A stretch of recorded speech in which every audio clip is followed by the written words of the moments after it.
Welcome to This Explainer. Today, we are taking on some seriously massive, mind-bending concepts. We're going to distill Dr. Robert Peterson's deep theological lecture on God's unique attributes into clear, actionable insights. Look, if you've ever wondered how the infinite mechanics of God actually intersect with your messy everyday life, you are definitely in the right place. So let's just dive right into this. Here is our roadmap for today. We're looking at 1. Unique attributes of God. 2. Omniscience, or knowing all things. 3. The folly of idols. 4. Eternity, Lord over time. 5. Transcendent yet immanent. And finally, 6. Comfort for the weary. Section 1. Unique attributes of God, setting the foundation. Okay, before we jump into our main pillars, we really need to nail down what we mean when we talk about an incommunicable attribute. Now, that word itself, incommunicable, is kind of fascinating. It doesn't mean that God can't communicate about these traits. It means these are characteristics that cannot be fully shared with or replicated by us humans. They belong entirely and uniquely to God.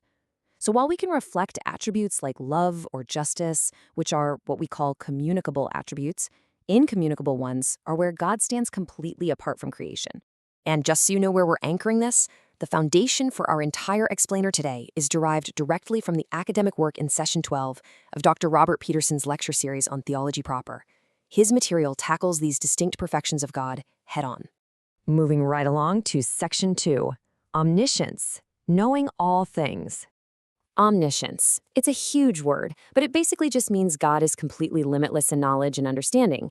Essentially, this is where God's infinite nature intersects directly with his knowledge. According to the source material, he sees literally everything under the heavens. He observes all human works, and get this, he even determines the exact number of the stars and gives them all names.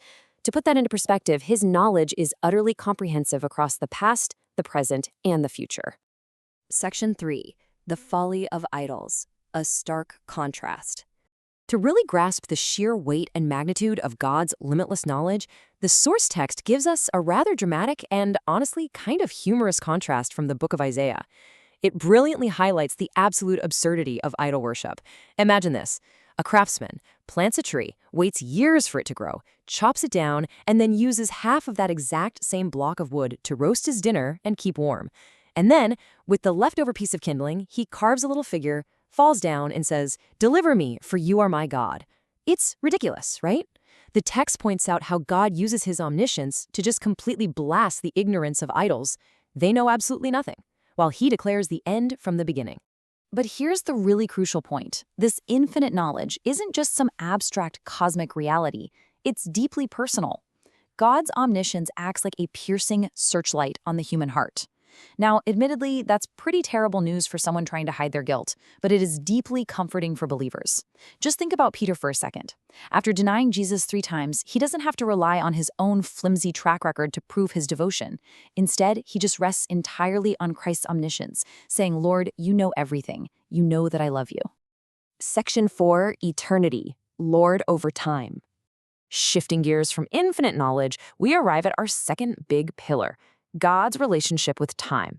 As Dr. Peterson notes in his lecture, the single most important proof passage regarding God's eternity is Psalm 90, which, fun fact, was actually authored by Moses. He writes, "From everlasting to everlasting, you are God."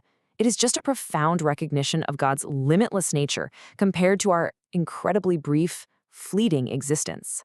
The big takeaway here is that time itself has a beginning, but God does not. God is the creator and the Lord of time itself. He exists completely outside of it. He's not trapped on a timeline like you and I are. To God, 1,000 years is literally like a single passing day. Section 5. Transcendent yet immanent, working within time. This brings us to a really fascinating tension. How exactly does a God who lives entirely outside of time interact with humans who are completely trapped within it?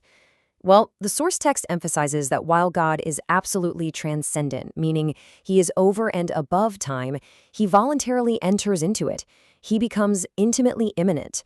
Salvation is a historical event. God planned it in eternity past, but he executes it in time.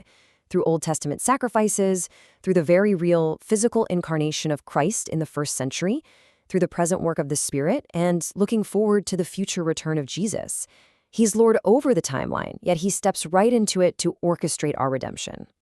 Now, as a quick, interesting side note, philosophers and theologians actually debate the precise mechanics of how this works.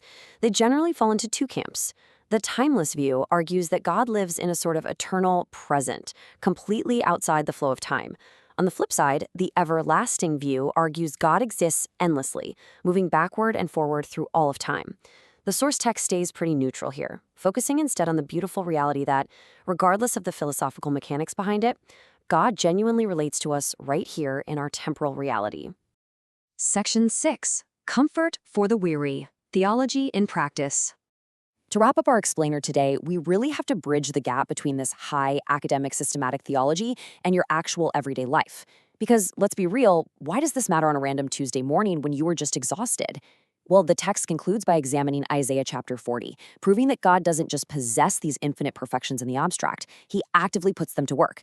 The text points out that even ultramarathoners who train endlessly will eventually hit a wall. Even youths grow weary, and young men fall completely exhausted. But the everlasting God, he never faints, and he never, ever grows weary. Consider this incredible contrast for a moment. The very same eternal, omniscient God who transcends the entire cosmos, who sits above the circle of the earth and names every single star, is also the exact same God who uses that limitless capacity to hold lambs gently in his arms.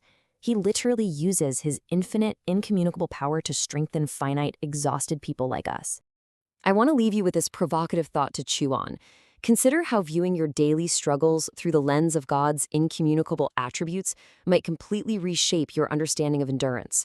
When you realize that the Lord of time and the all-knowing God isn't just distant but is intimately, actively involved in dispensing strength for your specific weariness, well, that kind of changes everything, doesn't it? Thank you so much for joining me on this explainer. Keep exploring, keep learning, and keep asking the big questions.